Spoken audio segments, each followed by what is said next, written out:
Speaking of WWE logic, we decided to have a Miz TV segment with Daniel Bryan. And to be fair, Nick, I loved most of this, but there's some nitpicking I got to have with this whole segment. Let's go through all the sequence of events. You and me both. Because there was some of the best stuff on SmackDown was in this whole series of segments, whole storyline, and some of the most head scratching stuff was also in here. So Daniel Bryan, as we know, has been a bit conflicted of late. Sami Zayn and Nakamura have been trying to get him to join their team, with apparently Cesaro officially as part of their faction now too.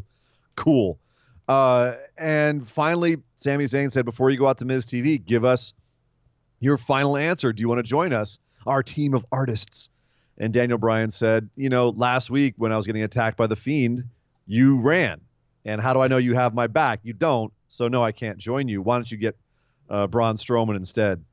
And of course, Braun Strowman was standing right there and scared off Sami and Nakamura. But so Daniel Bryan comes out to the ring, officially not going to join Sami and Nakamura, nor does it seem like he's going to feud with them, which is sad because it was originally supposed to be Daniel Bryan was going to beat Nakamura for the IC belt and then be in that triple threat at Survivor Series against Roderick Strong and AJ Styles, which, I mean, Nakamura, it's going to be a nice match, but that would have really been a yummy match with Daniel Bryan in it too. Yeah, it would have.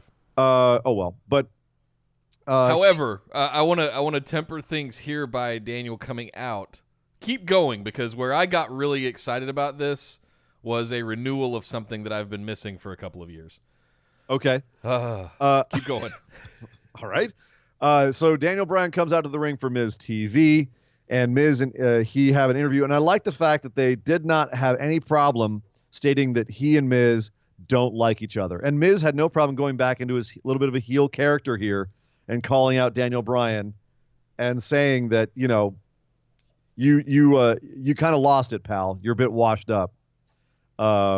And Daniel Bryan saying, there's something you don't understand, is that, yes, I may be mentally unstable. I may not know who I am right now. I may have, be so mentally unstable I had to kick someone in the nuts to win a world championship. I don't want the yes movement. I don't know where I'm at, but I've still got the heart. I got the passion, right? Yeah. And this whole bit between the two of them, I thought was really engaging. Yeah, it was. It brought back a lot of those tinglies from when we were so hyped about Daniel Bryan and The Miz. Yeah. Going back and forth. Was it a year and a half ago?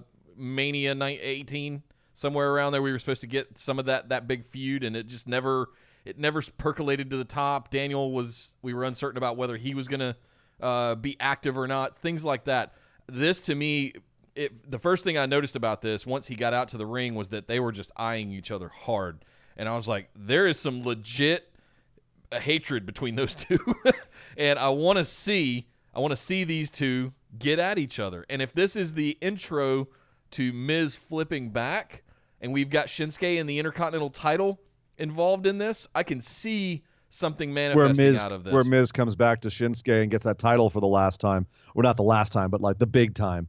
And Daniel gets it off Shinsuke, and then you have Miz and Bryan. But that doesn't seem to be where we're going, because not yet. Yeah, no, not yet. You're looking at your long-term # Nick bookings. I am, yeah. Yeah, the Nick bookings are coming again, and I'm giving you guys hints and teasers.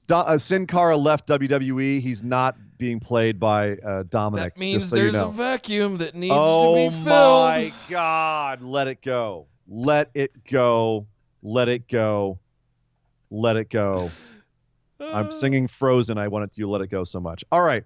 So this is not the end of this, because earlier in the show we had seen a Firefly Funhouse segment where Bray Wyatt did a little magic trick and turned the red WWE Universal Championship blue. Which... Yeah, so you knew you were going to do this. You had an opportunity to do something completely new and innovative. You had an opportunity to introduce potentially a something unique. No, you just changed it blue. Okay. And the thing with this is if you like, you can't think about it too hard, because it hurts your head if you do. Yeah. Because why Bray Wyatt comes out to red light, right? Red's kind of his thing, but yet he wants to change the title blue. He doesn't care about brands or belts, but yet he changed it to the brand color. That makes absolutely no sense in kayfabe that he would do this. Like, why not make a belt in his own image the way that Daniel Bryan had the hemp belt? But Yeah. no, we get a blue Universal title. I'm tickling you over there with that, but Oh, that's what I Nick. was thinking. Like when I had heard that they were going to change or hinting at changing the belt, I was like, oh, there's a cool. Oh, remember, yeah, Daniel Bryan with the hemp belt. That's cool. That's a story. Oh, you could do something really cool with the Fiend. No, it's just Nah, blue. it's blue. Right? Somewhere Batista is drooling. Yeah, right. So now the Universal title is blue. Not to be completely negative, it looks way better than the red belt. It does. It still looks like a Fisher-Price toy. It still looks like a toy, and I thought it was great because we had another Firefly Funhouse segment in the Daniel Bryan Miz TV segment. No surprise. They're talking about how the Fiend attacked him. Daniel Bryan saying how the Fiend truly understands him. He's one of the guys that can. And all of a sudden the Firefly Funhouse pops up, and Bray Wyatt's up on the screen. He gets a toy box and rummages through the toy box, pulling out like everything from a bicycle horn to a hacksaw. And then the last thing he pulls out is this toy-like Universal belt. I thought that was a really nice ding wink. But then this is where the segment started falling apart for me, because Bray starts saying, "Hey, do you remember what you did? That's why the Fiend is coming for you." And I didn't. I thought I was hoping he was going to tell me, or we were going to get a video recap. But what is he referring to there? I think he's referring to Daniel Bryan betraying the Wyatt family, because he's been targeting people that have messed with the Wyatt family. Oh, that's meta. I love that. See, it would have really helped there if they had shown some kind of video, 60-second package. You want more video packages? No, this is so much better just having it be like having us wonder, like, okay. Oh, what is that's he fair. to? It makes us go back and look for it. Because sure. How much more excited were you right now when I said, remember when Daniel Bryan betrayed the Wyatt family, and you went, oh yeah, that's what he was referring to, as opposed to, this is the story. Remember this, and remember when Roman was killed by Rowan. Like, right? Sometimes the video packages get out of hand. This is better. This is better. To have these subtle little ding, it might be that, it might just be that the Fiend is crazy. Yeah. We don't know. He never forgets. Right. But what I do know is that Bray Wyatt tried to get Daniel to restart the yes movement, and Daniel kept saying, no. And then Bray said, what about a title match? And Daniel said, okay. Or Daniel actually said, I want to fight. And Bray said, how about for this belt? And Daniel said, okay. And then the segment, the Firefly Funhouse, Bray just started screaming, yes, yes, yes, on the screen. It was creepy.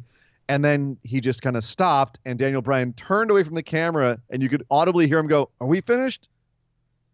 And then Miz gave a speech saying, we get Daniel Bryan for Bray Wyatt for the Universal Championship and Survivor Series, everybody. Yay! And then the music hits, and Daniel Bryan stalks up the ramp to end the show very awkwardly.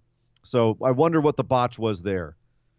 But so Nick, I actually thought Daniel was going to attack Miz there to close out the show. But I think that would have been a nice touch, a nice little button on the end of it to so sure, have Daniel Bryan go in for a title match, but he's also got Miz in his sights. Yeah, and just keep those running in parallel. I think that could have been really strong to go out on. Well, you're touching on something. Is what was the point of having Miz in this segment? Bingo.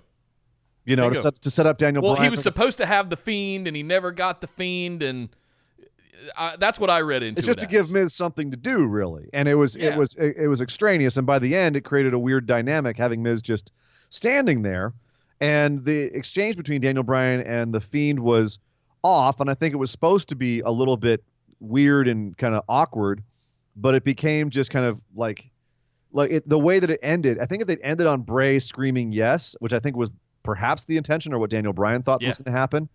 That would have been weird and unsettling, and I think that would have been appropriate, but then they just kind of bungled the ending. So I think that's probably why it left a bad taste in my mouth. But I will say this, the way that they're defining Daniel Bryan right now, and the weird like layers and the history that's happening between him and the Fiend and him and Miz is the most interesting thing happening on this show by far and away. By far and away. So on that, yes, a bit of a bungled end of the segment and the show. A bit sloppy, and I still think that was the mentality of how he and the Fiend were getting to the title match was a little bit illogical, but at the same time, it's the best thing on the show. So it doesn't make a lot of sense. Like I get that Daniel Bryan, they had to have him in some kind of feud with him because the Fiend attacked Daniel Bryan. Why? We'll never know. Yeah. Well, they tried to explain it, but they said because of the Wyatt family stuff.